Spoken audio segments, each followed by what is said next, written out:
அனைத்து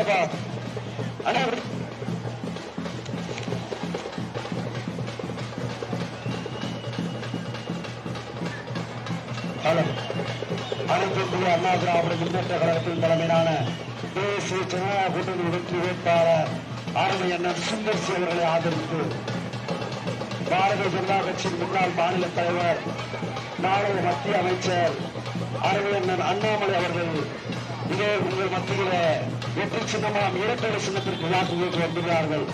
இந்த பொன்னான வாக்குகளை இரட்டை சின்னத்துக்கு தாரிகளை வைத்து இருவரும் கூட்டி முன்னாள் IAS அதிகாரி அருமை அண்ணன் அண்ணாமலை அவர்கள் இதே உங்கள் மத்தியில வெற்றி சின்னமான இரட்டை சின்னத்திற்கு வாக்கு கொண்டு வந்து கொண்டிருக்கிறார். அருமை அண்ணன் சுந்தர்சி அவர்களுக்கு திரைப்பட இயக்குனர், திரைப்பட நடிகர் கலைமாமணி அண்ணன் சுந்தர்சி அவர்கள் ஆதரவு அருமை அண்ணன் அண்ணாமலை அவர்கள் இதே உங்கள் மத்தியில்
சுந்தர்சி அவர்களை ஆதரித்து நம்முடைய முன்னாள் பாரதிய ஜனதாவுடைய தலைவரும் அண்ணாமலையினால் ஒரு அதிர்ந்து இல்ல அவர் இந்த பிரச்சாரத்திற்கு வருகை தந்திருக்கிறார்கள். அவருக்கு புதுவை கட்சியின் சார்பில் என்னுடைய நன்றியை தெரிவித்து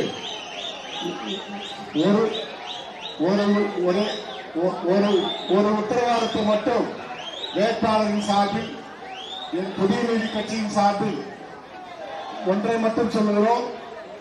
மதுரைக்கு மெட்ரோ ரயில் வரப்படும் கொண்டு வந்து கொடுப்போம் என்ற உத்தரவாதத்தை கொடுத்து நம்முடைய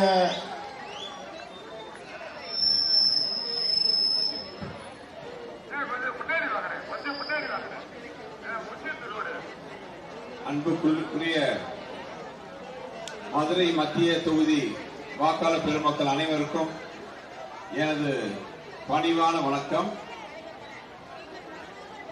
இரட்டை இலை சின்னத்தில் நிற்கும் எனக்கு ஆதரவு தெரிவித்து வாக்கு சேகரிக்க வந்திருக்கும் தமிழகத்தின் இளம் சிங்கம், தேசிய அரசியலில் நம்பிக்கை நட்சத்திரம், பாரதிய ஜனதா கட்சியின் முன்னாள் மாநில தலைவர், அன்புக்குரிய சகோதரர், இந்திய அரசியலில் தமிழகத்தை தலைநிவர செய்ய போகிறவர், மதிப்புரிய திரு அண்ணாமலை IAS அவர்களுக்கு எனது மனமார்ந்த வரவேற்பினை தெரிவித்துக் கொள்கிறேன். மதுரை மத்திய தொகுதி இழந்த பெருமையை மீட்டெடுக்க வரும் 23ஆம் தேதி தேர்தலில் இரட்டை சின்னத்தில் வாக்களித்து வெற்றி பெற செய்யுமாறு உங்களை எல்லாம் அன்புடன் கேட்டுக் கொள்கிறேன். இதுவரைக்கும் எந்த எதிர்கட்சி வேட்பாளர் பத்தியும் பேச மாட்டேன்னு சொல்லியிருந்த எதிர்கட்சி வேட்பாளர் இப்ப 2 நாளா நம்மளை தவிர எதை பத்தியும் பேச மாட்டேங்கிறாரு. இதுவே நமது வெற்றியின் முதல் படிக்கட்டு.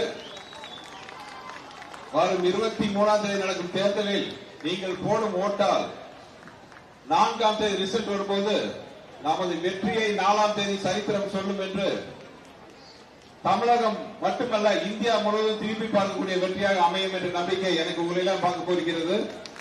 நாம் எல்லாம் இப்பொழுது கேட்க வந்திருக்கிறது அன்பு சகோதரின் பேச்சை. அண்ணன் பேசுமாறு அன்புடன் அழைக்கிறேன். நன்றி.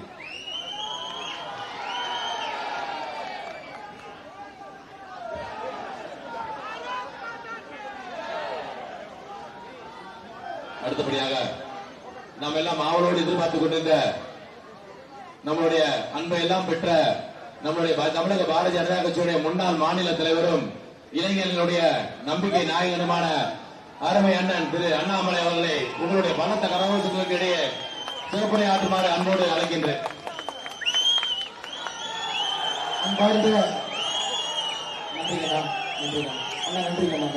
அன்பார்ந்த பெரியவர்களே, தாய்மார்களே, ஒரு பெரிய சரித்திரம், அரசியல் புரட்சி மதுரை மத்திய தொகுதியில் நடந்து கொண்டிருக்கிறது.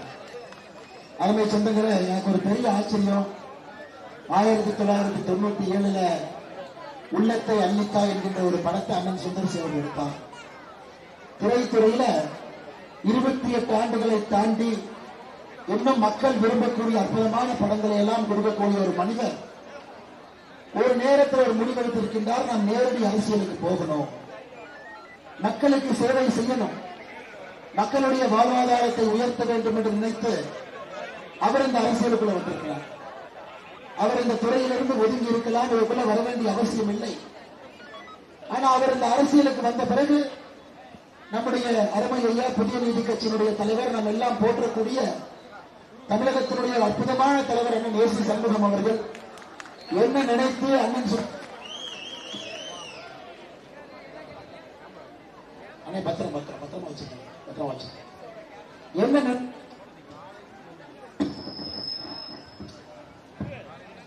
நினை அண்ணா ரொம்ப நன்றிங்க. நான் அவர் கொஞ்சம் முன்னாடி கொடுங்கண்ணா. சகோதரர் செல்ல அடிச்சதுக்கு அப்புறம் ஏதோ ஆயிடுச்சு. அருமை சொந்தங்களே, அண்ணன் ஏசி சண்முகம் அவர்கள் என்ன நினைச்சாங்களோ தெரியல, நம்முடைய சுந்தர்சி அண்ணன் அவர்கள் மதுரையில கூட்டிட்டு வந்து அண்ணன் அவர்களும் மதுரை மக்கள் சார்பாக மதுரை மத்திய தொகுதியில போட்டியிட்டுக் கொண்டிருக்கின்றார். 10 நாட்களாக அவரை பார்த்துக் கொண்டிருக்கின்றோம். ஒரு 30 ஆண்டு காலம் அரசியல் இருந்தால் ஒரு மனிதர் எப்படி இருப்பாரோ அதுபோல் இருந்து கொண்டிருக்கின்றார். மதுரை மக்களுடைய குரலாக மாறி இருக்கின்றார். உங்களுடைய அடிப்படை பிரச்சனை எல்லாம் பேசுகிறார். ஒரு பேட்டியம் ஒரு பெரிய மாற்றம் வர வேண்டும் என்று நினைத்துக் கொண்டிருக்கின்றார். அருமை சொந்தங்களே, அதனால்தான் எனக்கு மிகப்பெரிய நம்பிக்கை வந்திருக்கிறது. மதுரை மத்திய தொகுதி ஒரு சாதாரண தொகுதி இல்லைங்க. மதுரையினுடைய நாடி நிரம்பெல்லாம் இருக்கக்கூடிய ஒரு தொகுதி, மதுரையினுடைய கலாச்சாரம் இருக்கக்கூடிய தொகுதி. மிக முக்கியமாக மதுரையினுடைய முக்கியஸ்தர்கள், கடினமான உழைப்பாளர்கள், மதுரை இத்தனை காலமாக போற்றி வளர்த்தவர்கள் எல்லாம் இருக்கக்கூடிய ஒரு தொகுதியில இந்த முறை எனக்கு மிகப்பெரிய நம்பிக்கை இருக்கிறது. ஏப்ரல் 23ஆம் தேதி நீங்கள் எல்லாம் சேர்ந்து அண்ணன் சுந்தர் சி அவர்களுக்கு இரட்டை இலையில பெருவாரியான வாக்கு வித்தியாசத்திலே வெற்றிகளை அள்ளி கொடுப்பீர்கள் என்று எனக்கு தெரியும். இதற்காக இந்த தேர்தல் ரொம்ப முக்கியத்துவம் வாய்ந்தது. அருமை சொந்தங்கள், எனக்கு நீங்க பாருங்க, சுந்தர் சி அண்ணன் பேசுற முதல் விஷயமே ஆகாயத்தை பத்தி எதுவும் பேசல, தரையை பத்தி பேசுறான். அண்ணே ரோட்டை பாருங்க ஏன் சரியில்லை, அண்ணே பாதாள சாக்கடையை பாருங்க ஏன் சரியில்லை, அண்ணே குடிக்கிற தண்ணியை பாருங்க ஏன் சரியில்லை. இத்தனை ஆண்டு காலமாக குடிக்கிற தண்ணி கூட சுத்தமா இல்லை. ஏன் மதுரை மீனாட்சி அம்மன் கோவிலுக்கு போய் 4 கோபுர வீதியை சுத்தி வந்தீங்கன்னா கூட கிழக்கு தெற்கு கோபுர பக்கத்துல போனீங்கன்னா மனித மலம் போகக்கூடியதெல்லாம் உடைந்து வெளியே வருது. நல்ல மழை பெஞ்சதுன்னா அது வெளியே வரும் அளவுக்கு மிக மோசமாக மதுரை வைத்திருக்கிறார். அண்ணன் பிடிஆர் அவர்களை கேட்டீங்கன்னா ஒரே வார்த்தை தான் சொல்றாரு, இதுவரைக்கும் நான் எனக்கு எதிராக போட்டியிட்ட ஒரு வேட்பாளருடைய பேரை கூட நான் சொல்ல மாட்டேன். அப்படின்னா என்ன அர்த்தங்க? அப்படின்னா அவர் மிராஸ்தாரர், அவர் ஜமீன்தார், அவர் முதலாளி, அவருக்கு எதிராக போட்டியிடக்கூடிய பேரை கூட உச்சரித்ததில்லை என்று குக்காரம் செய்து கொண்டு கொண்டிருக்கூடிய திரு பிடிஆர் அவர்கள் முதலாக சுந்தரசியனுடைய பேரை சொல்லி எனக்கு பிரச்சாரம் பண்ணி கொண்டிருக்கிறார். அதிலிருந்து என்ன தெரியுதுங்க? உங்களுடைய குரலாக அண்ணன் சுந்தரசி இருக்கின்றார், மதுரை மக்களுடைய குரலாக இருக்கிறார். நீங்க பேச வேண்டியது அவர் பேசுறார், நாம பேச வேண்டியது அவர் பேசுறார். ஐயா, நாம் புரிந்து கொள்ள வேண்டும் தாய்மார்களே, இந்தியால 10 லட்சம் பேருக்கு இருக்கக்கூடிய மாநகரம் 40 நகரம் இருக்கு. 40 நகரம் இருக்கு, 10 லட்சத்துக்கு மேல வசிக்கிறவங்க. 40 நகரத்திலும் சுத்தத்துல கடைசியாக வந்திருக்கக்கூடிய நகரம் எதுன்னு கேட்டீங்கன்னா மதுரை மாநகரம். என்னைய பண்ணி வச்சிருக்கிறாங்க, ஒரு குப்பை நகரமாக மாற்றி வச்சிருக்கிறாங்க. 40 நகரங்கள் 10 லட்சம் பேருக்கு மேல வசிக்கக்கூடிய 40 நகரத்துல மத்திய அரசு நடத்தக்கூடிய சர்வேல குப்பையில கட்ட கடைசியாக வந்திருக்கக்கூடிய ஒரு நகரம் மதுரை மாநகரம். எப்படி இப்படி ஆச்சுங்க? இங்க இருக்கக்கூடிய மேயர்ல யாருங்க? அருமை சொந்தங்களே, ஒரு போட்டோவை நான் காட்டுறேன். எல்லாருமே போட்டோ காட்டுறாங்க, நானும் போட்டோவோட நீங்க வந்திருக்கிறேன். சுந்தரசி அம்மனோட காட்ட வேண்டும். இந்த போட்டோ இருக்கிறவங்க யாருங்கம்மா? அருமை சொந்தங்களே, நீங்க பாருங்க, இந்த போட்டோ இருக்கக்கூடியவங்க யாரு? 3 பேர் இருக்கிறாங்க. ஒருத்தர் பிடிஆர் இருக்கிறார் தெரியுது, இன்னொருத்தர் உதயநிதி ஸ்டாலின் தெரியுது, இன்னொருத்தர் யாருங்க? அந்த 3வது நபர் யார்? மதுரை மேயருடைய கணவராக இருக்கக்கூடிய பொன் வசந்த். இத்தனை காலமாக பிடிஆர் என்ன சொல்றாரு? எனக்கும் மாநகராட்சிக்கும் சம்பந்தமே இல்ல, எனக்கும் மாநகராட்சிக்கு சம்பந்தம் இல்ல, மாநகராட்சி மோசமாக இருந்தால் நான் எப்படி எம்எல்ஏவாக பொறுப்பேற்க முடியும் என்று சொன்னார். அருமை சொந்தங்களே, இவருடைய கைத்தடி, இவருடைய அடியாளாக இருப்பவர் தான் இந்த பொன் வசந்த், மதுரை மேயருடைய கணவராக இருந்தவர். மதுரை மேயர் என்ன பண்ணாங்க? 2022 பொறுப்பேற்று அக்டோபர் 2025 பதவியிலிருந்து வெளியே வந்து மதுரைக்கு இன்னைக்கு ஒரு மேயர் கூட கிடையாது. ஏன் மேயர் இல்லைங்க? 200 கோடி ரூபாய் ஊழல் நடந்ததற்காக மேயர் ராஜினாமா செய்து மேயர் இல்லாத ஒரு மாநகரமாக மதுரை இருக்கு. என்ன ஊழல் அது? சொத்து வரி உயர்த்தினாங்க. எப்படி உயர்த்தினாங்க? 25%-100% உயர்த்தினாங்க. இந்த மதுரை மேயருடைய கணவர் பொன் வசந்த் ஒரு பெரிய ஆளா போய் பார்த்து, ஐயா உங்களுக்கு சொத்து வரி உயர்த்த மாட்டோம், உங்களுக்கு உயர்த்தாம இருக்கிறதுக்காக எங்களுக்கு கொஞ்சம் சைட்ல பணம் கொடுங்க. பணத்தை வாங்கி 200 கோடி ரூபாய் மோசடி செய்து சொத்து வரியை நம்மை போல் சாமானிய மனிதர்களுக்கு ஏத்துனாங்க, பெரிய முதலாளிக்கு ஏத்துல. அதுல வந்திருக்கக்கூடிய ஊழல் மட்டுமே 200 கோடி ரூபாய். அதனாலதான் மதுரை மேயருடைய கணவர் பொன் வசந்த் ஐயா அது மட்டுமில்ல, கைது செய்யப்பட்டார். இன்னும் அடுத்த காமெடி பாருங்க, கைது செய்யப்பட்டார். ஐயா மத்தவங்க எல்லாம் கைதானா 6 மாசம் 1 வருஷம் ஜெயிலில் இருப்பாங்க. ஆனா இந்த பொன் வசந்த் மட்டுமே காவல்துறை ஆகஸ்ட் மாசம் கைது பண்ணும், அக்டோபர் மாசம் வெளியிட்டுரும். நீங்க எல்லாம் கோபத்தில் இருக்கிறீங்க, உங்களை சமாதானப்படுத்த வேண்டும் என்பதற்காக மதுரை மேயருடைய கணவரை கைது செய்து ஆகஸ்ட்ல கைது செய்து அக்டோபர்ல வெளியே வந்தார். அதைத்தானே சுந்தர்சி என்ன கேட்கிறார்? சுந்தர்சி என்ன வேற என்ன கேட்கிறார்? ஐயா இவ்வளவு பேசுறீங்களே, மக்களுக்கான அடிப்படை விஷயத்தை ஏன் செய்யவில்லை என்றுதானே கேட்கிறார். வேற என்ன கேட்கிறார்? உங்களுடைய குறையாகத்தானே பேசுறார். இவரை பத்தி என்ன? வெளியூர்ல இருந்து வந்துட்டாரு. ஐயா மதுரை நகரத்துக்குள்ள வந்து ஒருவன் தன்னை மதுரைக்காரன் என்று சொன்னால் அது உங்களுக்கு பெருமை, எனக்கு பெருமை, எல்லோருக்கும் பெருமை. நான் பார்க்கிறேன், உங்களுடைய நகருக்கு ஒரு மனிதன் வந்து உங்களை தந்தை தாயாக சகோதர சகோதரியாக ஏற்றிக்கொண்டு நீங்கள் எப்படி வாழ்றீங்களோ அதே போல தன்னை மாற்றிக்கொண்டு உங்களுக்காக உழைப்பதற்காக ஒரு மனிதர் மதுரை மாநகரில் மத்திய தொகுதியில உங்களுடைய வேட்பாளர் நின்று கொண்டிருக்கிறார். ஐயா பிடிஆர் அவர்களே, நீங்க உள்ளூர்காரர்னு சொல்றீங்க. உங்களுடைய தந்தையார் மிகப்பெரிய மனிதர், அவரை பத்தி நாங்க யாரும் தப்பா பேச மாட்டோம். அற்புதமான மனிதர், மதுரைக்கு நிறைய செஞ்சிருக்காரு, அவரை பத்தி யாரும் தப்பா பேச மாட்டோம். நீங்க அமெரிக்காவில் இருக்கும்போது அமெரிக்காக்காரன் தானே சொன்னீங்க. லேமன் பிரதர்ல இருந்தீங்க, பஃபலோ பல்கலைக்கழகத்தில் படிச்சீங்க. அமெரிக்காவில் எல்லாம் இத்தனை ஆண்டு காலமாக அமெரிக்காவில் நீங்க திருமணமும் செஞ்சுக்கிட்டீங்க. நாங்க யாரும் தவறாக சொல்லல. அப்பவெல்லாம் நீங்க அமெரிக்காக்காரன். ஆனா இந்தியாவிற்கு அரசியலுக்கு வந்த பிறகு நீ மதுரைக்காரன். ஆனா சுந்தர்சி என்ன? மக்களுக்கு சேவை செய்ய வேண்டும் என்ற மதுரை மாநகரத்துக்கு மத்திய நகரத்துக்கு வந்தா வெளியூருக்காரன். என்னங்கய்யா நியாயம் இது? என்னங்கய்யா நியாயம்? என்னங்கய்யா நியாயம்? நீங்களே சொல்லுங்க, மதுரை மக்களே நீங்களே அந்த நியாயத்தை சொல்லுங்க. இவர் பேசுவது உங்களுடைய குரலாக மதுரை நகரத்தை சுத்தப்படுத்த வேண்டும், அடிப்படை பிரச்சனைகள் எல்லாம் சரி பண்ண நினைச்சு கொண்டிருக்கிறார். அருமை சொந்தங்களே, இன்னைக்கு பிடிஆர் அவர்கள் பாருங்க, கடந்த 2 நாட்களாக அண்ணன் பிடிஆர் அவர்களுடைய மனம் சமமா இல்லை. இந்த ட்விட்டர்னு சொல்லிட்டு நம்ம செல்போன்ல இருக்கும், பாதி நேரம் அதுலதான் இருக்காரு, பாதி நேரம் எல்லாத்தையும் திட்டிட்டு இருக்காரு. நீங்க எத்தனை பேர் ட்விட்டர்ல இருக்கிறீங்களோ பாருங்க. நேற்று ஒரு 3 ஜேர்னலிஸ்ட் நம்முடைய நண்பர்கள் இங்க இருக்கிறாங்க பாருங்க, பத்திரிகை நண்பர்கள். அவங்க வந்து பார்த்துட்டு, ஆமா மதுரை மத்தியில மாற்றம் வரப்போகுது, மதுரை மத்தியில மாற்றம் வரப்போகுது, மக்கள் எல்லாம் மாற்றம் கேட்கிறாங்க போட்டாங்க. ஒரு பத்திரிகையாளரையும் பிடிச்சு ட்விட்டர்ல எப்படி நீ சொல்லலாம், நீ பிஜேபி புரோக்கர், எப்படி நீ சொல்லலாம், நீ ஏசி சண்முகன் கிட்ட பணம் வாங்கியிருக்கிற, நீ மோடி கிட்ட பணம் வாங்கியிருக்கிற, நீங்க எல்லாம் புரோக்கர். காலையிலிருந்து நம்முடைய அருமை சகோதரி குஷ்பு சுந்தர் அக்கா கிட்ட காலையிலிருந்து வம்பிழுத்துட்டு இருக்காரு. அண்ணா தயவு செஞ்சு பிடிஆர் அண்ணா, இந்த ட்விட்டர்ல நேரம் செலவு செய்யறதை விட உதயநிதி ஸ்டாலின் இன்ஸ்டாகிராம்ல மிட் நைட் வரைக்கும் அவரு உட்கார்ந்திருப்பார். இவர் எப்ப பார்த்தாலும் ட்விட்டர்ல யாரு என்ன பதில் சொல்லுங்க, இதான் வேலை இல்ல, அரசியல்வாதி வேலையா? மக்கள்கிட்ட வீட்டுக்கு போய் ஓட்டு கேளுங்க, என்ன செஞ்சீங்கன்னு சொல்லுங்க. அதை விட்டு ட்விட்டர்ல உட்கார்ந்து அக்கா குஷ்பு சுந்தர் அவர்களை திட்டுவது, யாராவது பத்திரிகையாளர் வந்து மதுரை மத்தியில மாற்றம் வருதுன்னா அவர்களை பிடித்து திட்டுவதை முழுநேர வேலையாக வைத்துக் கொண்டிருக்கின்றார்கள். அருமை சொந்தங்களை இது மட்டும் இல்ல, அவர்கிட்ட எந்த கேள்வி கேட்டாலும் அகங்காரமா தான் பதில் பேசுவார், ஆங்காரமா தான் பேசுவார். ஆனா ஏனே மதுரை இல்ல, நான் யார் தெரியுமா, எங்க அப்பா யார் தெரியுமா? ஐயா அப்பா யாருன்னு தெரியும், நான் கேட்கவே இல்லை. ஏன் மதுரைக்கு செய்யல, எங்க குடும்பம் யார் தெரியுமா? இதையேத்தான் ஐயா ஸ்டாலின் அவர்கள், நான் யார் தெரியுமா, முத்துவேல் கருணாநிதி மகன். ஐயா நீங்க கருணாநிதி பையன் நாங்க யாராவது சொன்னோமா? நாங்க யாரும் சொல்லவே இல்லை. எதற்கு?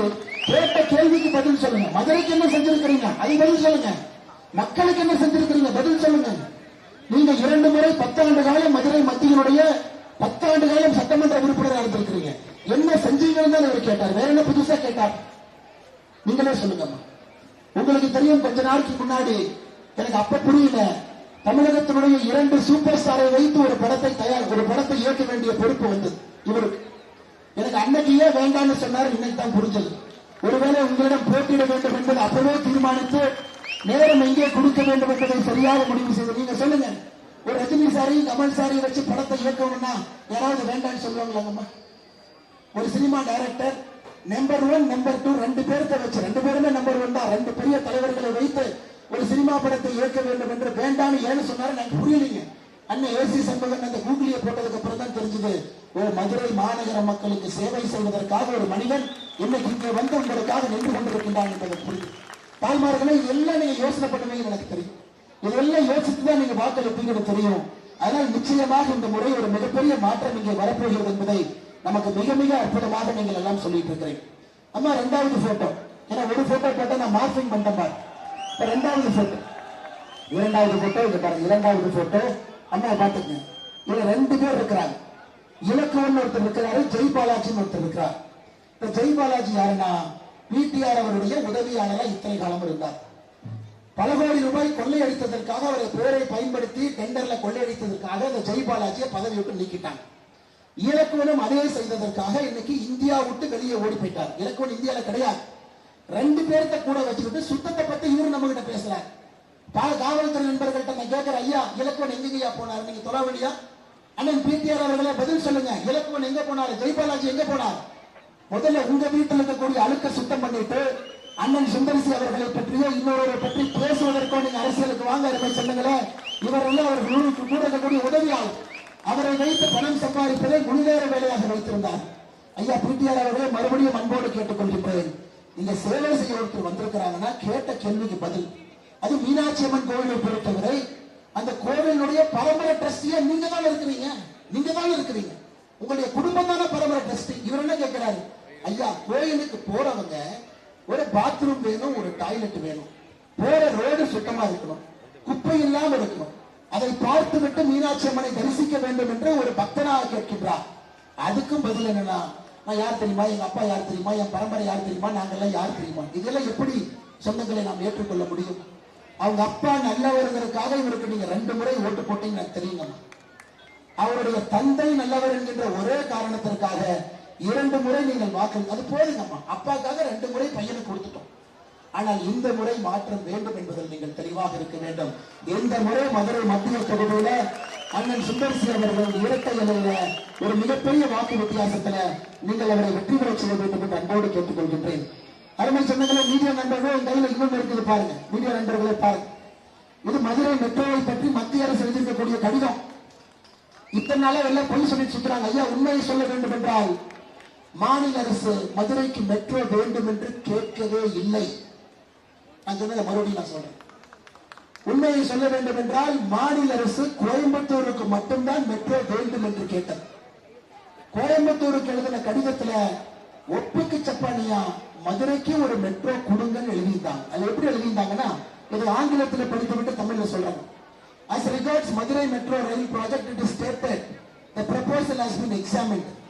As per CMP of the project duly approved by state government, it has been mentioned that the current ridership is justifiable for BRTS. அதாவது மாநில அரசு என்ன சொல்றாங்கன்னா, ஐயா கோயம்புத்தூர் மெட்ரோ வேணும், அப்படியே மதுரைக்கு ஒரு மெட்ரோ கொடுங்க. ஆனா மதுரையில இன்னைக்கு நாங்க போட்டிருக்கக்கூடிய திட்டத்தின்படி மெட்ரோ ஒத்து வராது, எங்களுக்கு BRTS bus rapid transport system கொடுங்க அப்படின்னாங்கம்மா. ரோட்ல பஸ் போறதுக்கு மட்டும் ஒரு ரோடு, அங்க யாரும் 2 வீலர் எல்லாம் போக கூடாதுங்கம்மா. அது பேரு பிஆர்டிஎஸ். அகமதாபாத்ல சில ஊர்ல இருக்கு. வேகமா பஸ் போற திட்டத்தை கொடுங்க. இதுதான் இந்த எழுதின லெட்டர்ல பேரா 5.2.5ல மாநில அரசு எழுதிய கடிதத்துல அவங்க சொன்னதே, மதுரை மெட்ரோ சாத்தியம் இல்லை, எங்களுக்கு பிஆர்டிஎஸ் கொடுங்க. ஒப்புக்கு சப்பானியா மட்டும்தான் பேசினாங்க. ஆனா நாங்கள் சொல்லுகின்றோம், மே 4ஆம் தேதிக்கு பிறகு அண்ணன் எடப்பாடி பழனிசாமி அவர்கள் முதலமைச்சராக பொறுப்பேற்ற பிறகு இவர்கள் கொடுத்த ப்ராஜெக்ட் ரிப்போர்ட்டை திருத்தி எழுதி, நம்ம இந்த ரிப்போர்ட்டை தப்பு, மத்திய அரசு நிராகரிக்கல, இந்த கடிதத்தை அனுப்பி அண்ணன் நீங்க கொடுத்த ப்ராஜெக்ட் ரிப்போர்ட்டை மாத்தி கொடுங்க, மதுரைக்கு ரைடர்ஷிப்பை மாத்தி கொடுங்க, கோயம்புத்தூரை பொறுத்த வரைக்கும் மக்கள் தொகை அதிகரிங்க, மதுரையை பொறுத்தவரை மக்கள் தொகை அதிகரிச்சு கொடுங்க, 20 லட்சம் பேருக்கு மேல இருக்கணும், 15 லட்சம் போட்டிருக்கிறீங்க. அருமை சொந்தங்களே, அண்ணன் சுந்தர்சி அவர்கள் செய்யக்கூடிய முதல் வேலை இந்த ரிப்போர்ட்டை சரியான முறையில மத்திய அரசுக்கு அனுப்பி மதுரைக்கு மெட்ரோ கொண்டு வருவது எங்களுடைய பொறுப்பு. நீங்க ரெக்கார்டு பண்ணிக்க நண்பர்களே, நீங்க ரெக்கார்டு பண்ணி அதே நேரத்தில் இந்த மெட்ரோவை சரியான முறையில கொண்டு வரும். தாய்மார் மெட்ரோல ஏறாங்க, ஒரு நாளைக்கு 80 ரூபாய் கொடுத்து இங்கிருந்து அங்க போனாங்கன்னா மெட்ரோல யாரும் ஏறவே மாட்டாங்க. இல்லைங்களாங்கம்மா, இல்லைங்களாங்கம்மா. அதனால எங்களை பொறுத்தவரை மெட்ரோவை சரியான முறையில கொண்டு வந்து அதை ரொம்ப சீப் அண்ட் பெஸ்டா தாய்மார்களுக்கு கொடுக்கணும். அம்மா 20 ரூபாய் ஏறி அங்க இறங்குங்க அப்படின்னு. இன்னைக்கு பெங்களூர் மெட்ரோ தவறான ஒரு திட்டத்தை போட்டு 130 ரூபாய் 160 ரூபாய் ஏறுது. கிட்டத்தட்ட 8 கிலோமீட்டர் 10 கிலோமீட்டர் போனா 130 ரூபாய் பெங்களூர் மெட்ரோ ஆகுது. அந்த பெங்களூருடைய பாராளுமன்ற உறுப்பினர் தேஜஸ்வி சூர்யா கோர்ட்டுக்கு போயிட்டார். மாநில அரசு மத்திய அரசு மெட்ரோவுடைய ஃபேர்ல ஏத்தாதீங்க, அமைதியா வச்சுக்கணும். இவ்வளவு குழப்பம் செய்து சும்மா அனுப்பிட்டு மத்திய அரசு 14 நவம்பர் 2025 பதில் கடிதம் போட்டிருக்கிறாங்க. ஐயா, இந்த ரிப்போர்ட்டுக்கு பதில் ரிப்போர்ட் ஒன்று அனுப்புங்க. 5 மாத காலம் ஆயிடுச்சு. 5 மாத காலம் இந்த ரிப்போர்ட்டுக்கு மத்திய அரசுக்கு பதில் கொடுக்க துப்பில்ல. மாநில அரசு பொய் சொல்லிட்டு சுத்திட்டு இருக்கிறாங்க, ஏதோ நாம் மெட்ரோவை தடுப்பது போல. அருமை சொந்தங்களே, இதை உறுதியாக எடுத்துக் கொள்ளுங்கள். மதுரைக்கு மெட்ரோ வந்து தீர வேண்டும். மதுரை நகருக்கு மெட்ரோ இல்லாம வேற எந்த நகருக்கு மெட்ரோ இல்லை. மதுரை, கோயம்புத்தூர் 2 நகரம் தமிழகத்துடைய முதல் 2 நகரத்துக்கு மெட்ரோ வரும். அதையும் ஒரு கட்சியால் செய்ய முடியும், ஒரு கூட்டணியால் செய்ய முடியும் என்றால் அது தேசிய ஜனநாயக கூட்டணியால் மட்டும்தான் முடியுங்க. இவங்கனால ஒரு சின்ன துரும்பை கூட கிள்ளி போட முடியாது. மேயரே இவங்கனால புதுமேயரை போட முடியும், ஒரு குப்பை அல்ல முடியும். இவங்க மெட்ரோ கொண்டு வர போறாங்களா? நம்ம கிராமத்துல சொல்லுவாங்க, மொசப்பிடிக்கிற நாயை மூஞ்சியை பார்த்தா தெரியுமா? இந்த நாட்டு நாய் 4 நாய் கொண்டு வந்து நிறுத்தினாங்கம்மா கிராமத்துல. அந்த நாட்டு நாயோடைய மூஞ்சி பார்ப்பாங்க. ஓ, இந்த நாய் சூப்பர் நாய், இது மொசல பிடிக்கிறத கொடுப்பான். வேட்டைக்கு போறோம், மொச பிடிக்கிற நாய் மூஞ்சி பார்த்தா தெரியும். அண்ணன் சுந்தர்சி அவர்களையும் மற்ற வேட்பாளர் நிக்க வச்சு பாருங்க, மூஞ்சி பார்த்தா தெரிஞ்சது யார் நமக்கு வேலை செய்ய போறாங்க, யார் மெட்ரோவை கொண்டு வர போகின்றார்கள், யார் மதுரை மத்திய தொகுதியினுடைய வளர்ச்சிக்காக நிற்க போகின்றார்கள். அருமை சொந்தங்களை, அதனால்தான் நான் சொல்லுகின்றேன், நமக்கு மதுரை மத்திய தொகுதியில் மாற்றம் வேண்டும், திராவிட முன்னேற்ற கழகம் வேண்டாம். நமக்கு அண்ணன் ஏசி சண்முகம் அவர்கள் நிறுத்தியிருக்கக்கூடிய அண்ணன் சுந்தர்சி அவர்கள், இரட்டைலை சின்னத்தில் நிற்கக்கூடிய அண்ணன் சுந்தர்சி அவர்கள். அருமை சொந்தங்களே, அது மட்டும் இல்ல, சுந்தர்சி என்ன ஏப்ரல் 7ஆம் தேதி பிரச்சாரத்துக்கு போறார். அப்ப மக்கள் கேட்கிறாங்க, என்ன இன்னும் கொஞ்சம் நல்லா பண்ணிருக்கலாமே, கம்மியா தான் பண்ணிருக்கீங்க. சுந்தர்சி சொன்னது அப்படியே நான் சொல்றேன். நம்ம பிடிஆர் என்ன சொன்னது அப்படியே சொல்றேன். சுந்தர்சி என்ன பிரஸ் மீட்லயும் சொன்னார். பிடிஆர் சொன்னது, அவர் சொன்னது அப்படியே படிக்கிறாங்க. மதுரைக்கு எவ்வளவோ செய்ய வேண்டும் என்று ஆசைப்பட்டு, ஆனால் நினைத்த எதையும் என்னால் செய்ய முடியவில்லை. அதற்கு பல காரணங்கள் இருக்கலாம். ஆனால் அரசியல் இருப்பவர்கள் அதிகம் வெளிப்படையாக பேச முடியாது. அப்ப எதுக்கு எம்எல்ஏவா இருக்கிறீங்க, புலம்பருக்கா இருக்கிறீங்க? ஐயா, இவர் நல்ல நிதியமைச்சரா நல்லா தான் இருந்தாரு. நானும் ஒரு சின்ன தப்பு பண்ணிட்டேன். இவர் பேசின ஆடியோ ஒண்ணு லீக் பண்ணி விட்டுட்டேன். அந்த ஆடியோல இவர் பாட்டுக்கு 30 நிமிஷம் பேசிட்டே இருக்காரு. ஐயா, நான் பாதி தான் பண்ணேன், 10 நிமிஷம் மட்டும் தான் நான் போட்டேன், 20 நிமிஷம் கட்டுக்கு நான் போடல. அது போட்ட பெரிய அரசியல் பிரச்சனை ஆயிரும். அதுல ஒரு சொல்றாரு, என்ன அவனுக்கு எல்லாம் முட்டாள் பயிரு, திமுக பையனும் மருமகனும் 30,000 கோடி சம்பாதிச்சுட்டாங்க அப்படின்னு இவர் பாட்டு ஒரு ஃப்ரெண்டு கிட்ட பேசின ஆடியோ எடுத்து போட்டேன். உன்னை ஸ்டாலின் ஐயா, தம்பி உனக்கு நிதி அமைச்சர் இல்ல, உன்னை ஐடி அமைச்சர் அங்க அனுப்பிட்டான். அதன் பிறகுதான் இந்த புலம்பலை ஆரம்பித்திருக்கின்றார். மதுரைக்கு எவ்வளவோ செய்ய வேண்டும் என்று ஆசைப்பட்டேன், ஆனால் நினைத்த எதையும் என்னால் செய்ய முடியலனா எதுக்கு அந்த கட்சியில இருக்கிறீங்கன்னு நான் கேட்கிறேன். உங்களால செய்ய முடியல, எதுக்கு திமுக இருக்கிறீங்க? மேயரோட கணவர் உங்க ஆளு ஊழல் பண்ணி மாட்டிக்கிட்டாரு, எதுக்கு கூட வச்சிருக்கிறீங்க? உங்களுடைய பிஏ, உங்களுடைய ஆளு ஐடி, நீங்க இந்த பையன் எல்லாரும் இன்னைக்கு அப்ஸ்காண்டிங்ல இருக்கிறாங்க, எதுக்கு நேர்மைன்னு நீங்க பேசுறீங்க? நீங்களே அமெரிக்கால பஃபலோ யூனிவர்சிட்டியில கோல்ட்மேன் சாக்ஸ், மார்கன் ஸ்டான்லி எங்கெங்கயோ போய் அந்த கம்பெனியில திவால் பண்ணிட்டு நீங்க மதுரையும் திவால் பண்ணி விட்டீங்க. நீங்க சுந்தர்சி அவர்களுக்கு பாடம் எடுத்துக் கொண்டிருக்கிறீர்கள். அருமை சொந்தங்களே, நான் ஏன் கடுமையா பேசுறேன்னாங்க, இது போன்ற நல்லவர்கள் வரும்பொழுது புடிச்சு பத்திரமா வச்சுக்கணும். விட்டுட்டோம்னா அப்புறம் அடுத்த நல்லவர் வரமாட்டாங்க. அதனால் மதுரை மத்திய தொகுதிக்கு அருமை சொந்தங்களே, நமக்கு இவர் நிச்சயமாக நம்முடைய சட்டமன்ற உறுப்பினராக வரணும். அதே நேரத்தில் இன்னைக்கு ஐயா அக்கா கனிமொழி அவர்கள், நம்முடைய உதயநிதி ஸ்டாலின் அவர்கள் பொய்யா பேசுறாங்க. அவங்க தூங்கும் போது கனவுல வர்றதை உண்மை நினைச்சு காலையில மைக் எடுத்து வளர்றாங்க. அம்மா நீங்க சொல்லுங்க, யாருக்காவது சிலிண்டர் தட்டுப்பாடு இருக்குதுங்களா? தாய்மார்களே நீங்க சொல்லுங்க. தாய்மார்கள் பொய் சொல்ல மாட்டீங்க, உண்மை மட்டும் தான் சொல்லுங்க. தாய்மார்களே நீங்க சொல்லுங்க. வளைகுடால போர். அம்மா கேஸ் போய் கோபாலபுரத்துல போய் பரிச்சாமா கொண்டு வர முடியும்? அது சவுதி அரேபியால இருக்குது, கட்டாரில் இருக்குது, அங்கிருந்து கொண்டு வரணும். இந்தியால கேஸே இல்லை. பாகிஸ்தான்ல 40% பெட்ரோல் விலை ஏற்றி இருக்கிறாங்க, ஸ்ரீலங்கால 30% ஏற்றி இருக்கிறாங்க. ஒரு பைசா பெட்ரோல் விலையை ஏத்தாம உங்களை எல்லாம் மோடி அரசு பாதுகாத்துக் கொண்டிருக்கிறார். எங்கேயோ ஏதோ ஒரு நாட்டிலேயோ கை காலில் விழுந்து ஒரு எண்ணெய் கப்பலை எப்படியோ கடக்க வச்சு இந்தியாவுக்குள்ள கொண்டு வந்து சிலிண்டர் கொண்டு வந்து நீங்க புக் பண்ணோன்னே 8வது நாள் உங்க வீட்டு வாசல்ல வச்சுட்டு நாங்க போயிடும். உங்களால செய்ய முடியல, செய்யறவங்களும் ஏன் இப்படி தடுக்கிறீங்க? எங்கேயாவது சிலிண்டர் தட்டுப்பானா? வணிக சிலிண்டர் ஒரு 3-4 நாள் இருந்த பிரச்சனையும் சரி பண்ணிட்டோம். இன்னைக்கு நம்ம வணிக கடைக்கு போனா எங்கேயாச்சும் பூரி கிடைக்கல. ஆரம்பத்துல பூரினா 2 நாளைக்கு அன்னைக்கு கொஞ்சம் சிலிண்டர் கம்மியா வந்துட்டு இருக்கு. இன்னைக்கு எல்லாமே சரியாயிருச்சு. இவங்களுக்கு பொய்ய பேசணும், ஏதாச்சும் ஒரு பொய்ய சொல்லணும். சிலிண்டர் இல்லை, நம்முடைய சகோதரிகள்லாம் ரோட்ல நின்று இருக்கிறாங்க. கனிமொழி அக்கா, நீங்க எந்த சிலிண்டர் புக் பண்ணீங்க, எப்ப காஃபி வச்சு குடிச்சீங்கன்னு தயவு செஞ்சு எனக்கு சொல்லு, தயவு செஞ்சு சொல்லு. அக்கௌண்ட் உங்க பேர்ல இருக்குதா, நீங்க போன் பண்ணீங்களா, இல்ல உங்க வீட்டுக்கு சிலிண்டர் வந்ததா? எதுவுமே இல்லை, வீட்டு பக்கம் தான் போயிருக்கிறீங்களா? கனிமொழி அக்கா அவர்களே, பொய் சொல்வதை நம்முடைய தாய்மார்கள் அவர்கள் ஏற்றுக்கொள்ள மாட்டார்கள். அன்போடு கேட்டுக்கொள்கின்றேன், நமக்கு அது வேண்டாம். மதுரை மத்திய தொகுதியில பொய் சொல்லாது. ஐயா, இன்னைக்கு எய்ம்ஸ் மருத்துவமனை, அம்மா எய்ம்ஸ் மருத்துவமனை தாமதத்திற்கு மத்திய அரசு எப்படி காரணமே இல்லை. நான் விளக்கிறேன் கேளு. ஜெயலலிதா அம்மா எய்ம்ஸ் வேணும்னு கேட்டாங்க, மோடி அம்மையா எய்ம்ஸ் கொடுத்தாங்க. அது மதுரைக்கு வந்துருச்சு. மதுரைக்கு வந்த உடனே கொரோனா வந்துருச்சு. 2 ஆண்டு காலம், 2021 தான் அந்த வேலையை ஆரம்பிக்குது. அதன் பிறகு 2 ஆண்டுகள் நிலமே கொடுக்கல. ஜப்பான்ல இருந்து ஜெய்கான் ஒரு நிறுவனம் பணம் கொடுக்கணும், 1200 கோடி. அது தாமதமாகி நிலம் கொடுக்காம ஒரு மரத்தை வெட்டுவதற்கு 8 மாச கால ஆச்சு. திமுக அனுமதி கொடுக்கிற அம்மா இந்த ஆண்டு அக்டோபர் 2026 எய்ம்ஸ் உங்களுக்கு தொடர்ந்து கையில கொடுத்துடுறோம். அக்டோபர் 2026 உங்களுடைய சட்டமன்ற உறுப்பினர் திருப்பரங்குன்றம் மன்னன் ராஜன் செல்லப்பா அவங்க எல்லாம் மேடையில உட்கார்ந்து மோடியை தொடர்ந்து உங்களுக்கு கொடுத்துருங்கம்மா. டெல்லிக்கு வெளியே இருக்கக்கூடிய மிகப்பெரிய எய்ம்ஸ் மதுரை எய்ம்ஸ். ஆனா இவங்க பண்ண தப்புனால 1200 கோடி ரூபாய் இருந்த திட்டம் இன்னைக்கு 2020 கோடியா உயர்ந்திருக்கு. 820 கோடி ஜாஸ்தியா இருக்கு. அதையும் மோடி ஐயா கையில இருந்தே போட்டுக்கிட்டார், உங்களுக்கு கொடுக்க வேண்டும் என்பதற்காக. அம்மா, இப்ப நாம ஏப்ரல் இருக்கோம். May, June, July, August, September, October, 6வது மாசம் உங்களுக்கு மதுரை எய்ம்ஸ் மருத்துவமனையை திறந்து உங்க கையில நாங்க கொடுத்தோம். மதுரை மெட்ரோவை நாம கொண்டு வந்தோம். நாம உங்ககிட்ட கேட்கறது இல்லங்கம்மா, ரெட்டலை சின்னத்தை ஜெயிக்க வைங்க. அண்ணன் சுந்தர்சி அவர்களை மதுரை மத்திய தொகுதியில ஜெயிக்க வைங்க. அண்ணன் எடப்பாடி பழனிசாமி அவர்களை மே 4ஆம் தேதிக்கு பிறகு தமிழகத்தினுடைய முதலமைச்சராக நீங்க கொடுங்க. அவ்வளவுதாங்கம்மா. வேற எளியவன் வரட்டும், சாதாரண மனிதன் வரட்டும், உங்களுடைய குரல்களை வழிகளை அவருடைய வழியாக பேசும். 2 வாட்ச் கட்டுறவங்க எல்லாம் வேண்டாங்கம்மா. நமக்கு எதுக்கு 2 வாட்ச் கட்டிட்டு எதற்காலும் அதட்டி உதட்டி பேசுறது வேண்டாம். நிராஸ்தாரர் தோரணை வேண்டாம். அரசியல்லாம் மாறிடுச்சுங்க, அதெல்லாம் ஒரு காலம்.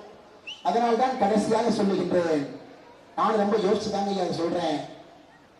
பழைய நீதி கட்சியின் வாரிசை தோற்கடிக்க போகின்ற புதிய நீதி கட்சியின் வேட்பாளர் அண்ணன் சுந்தர்சி ஐயா. பழைய நீதி கட்சி உங்களுக்கு தெரியும். பழைய நீதி கட்சியினுடைய வாரிசு யாருங்க ஐயா? பிடிஆர். பழசு பழசாயிருச்சு, புதுசு புதுசா இருக்கு. பழைய நீதி கட்சியினுடைய வேட்பாளரை தோற்கடிக்க போகின்ற புதிய நீதி கட்சியினுடைய வேட்பாளர் அண்ணன் சுந்தர்சி அவர்களை மதுரை மத்திய தொகுதியில பெருவாரியான வாக்கு வித்தியாசத்தில் அனைத்து இந்திய அண்ணா திராவிட முன்னேற்ற கழகம் தலைமையிலான தேசிய ஜனநாயக கூட்டணிக்கு இரட்டை இலை சின்னத்தில் நீங்கள் வாக்களிக்க வேண்டும் என்று அன்போடு கேட்டுக்கொண்டு இந்த மனிதன் வெற்றி பெறட்டும். அங்க பாருங்க, மோடி ஐயா எம்ஜிஆர் ஐயா ஒன்னா நிக்கிறாங்க. 2 பேரும் ஒன்றாக இருக்கின்றார்கள். 2 புரட்சி தலைவரும் நம்முடைய உலகத்தினுடைய விஸ்வகுருவும் ஒன்றாக நின்று கொண்டிருக்கின்றார்கள். அருமை சின்னங்களே, மாற்றம் வரட்டும். மதுரை மத்தியிலிருந்து ஆரம்பிக்கட்டும். இந்தியாவில் நம்பர் ஒன் மாநகராட்சியாக அதை மாற்றி காட்ட வேண்டிய பொறுப்பு அண்ணன் சுந்தர்சி அவர். சுந்தர்சி அண்ணன் சொல்ல மாட்டார், நான் எம்எல்ஏ, அதை பத்தி மட்டும் கேளு. ஐயா, எம்எல்ஏ தான் கேட்போம். உங்க கார்பரேஷன் கவுன்சிலர் தான் உங்க பொறுப்பு தான்.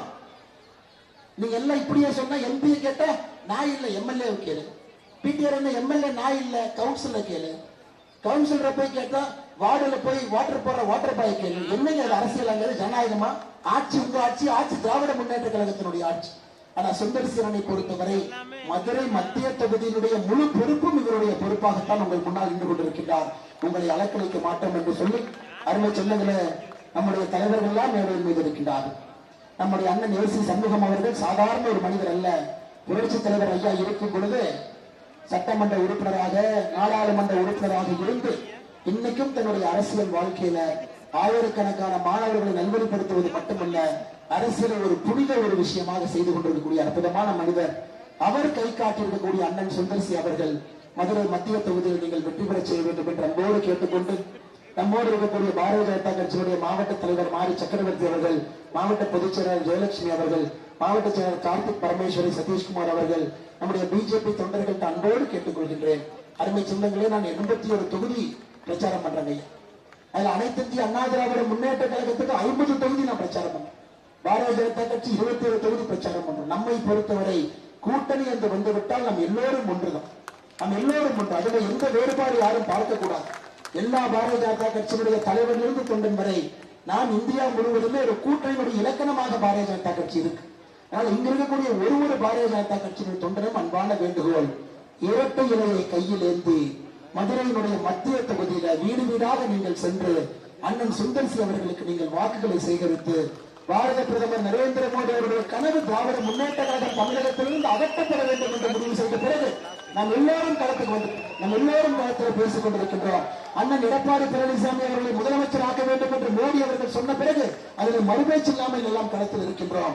மே 4க்கு பிறகு அது நடக்கும். மதுரை மத்தியில அண்ணன் சுந்தர்சி அவர்களை நீங்கள் வெற்றி பெற செய்ய வேண்டும் என்று பாரதிய ஜனதா கட்சியினுடைய தொண்டர்களுக்கு உரிமையோடு இந்த நேரத்தில் நான் கேட்டுக்கொள்கின்றேன். களத்துல வீதியில அடுத்த 10-12 நாட்கள் எந்த வேலையாக இருந்தாலும் கூட பாரதிய ஜனதா கட்சியினுடைய தொண்டர்கள் ஒத்திவைத்துவிட்டு அண்ணன் சுந்தர்சி அவர்களோடு களத்தில் இருப்பது மட்டும்தான் நம்முடைய முழுநேர வேலை என்று சொல்லி தாய்மார்களை சந்திக்கணும், இல்லத்தரசுகளை சந்திக்கணும், திருட்டு திமுகவினுடைய தவறுகள் எடுத்து சொல்லுங்கள் என்று சொல்லி, அதே போல நம்முடைய மண்டல் தலைவர்கள் இங்க இருக்கிறாங்க. பாண்டியலட்சுமி அக்கா, பாலமுருகன், பால்பாண்டி, கணேஷ் பாண்டியன், சிவசங்கர் அவர்கள், சட்டமன்ற பொறுப்பாளர்கள், முன்னாள் மாவட்ட தலைவர் சசிராம் அவர்கள், கார்த்திக் பிரபு, கிருஷ்ணன் அவர்கள், அனைத்து இந்திய அண்ணா திராவிட முன்னேற்ற கழகத்தினுடைய சமீபத்தில் மதுரை கொஞ்சம் ஆடிடுச்சு.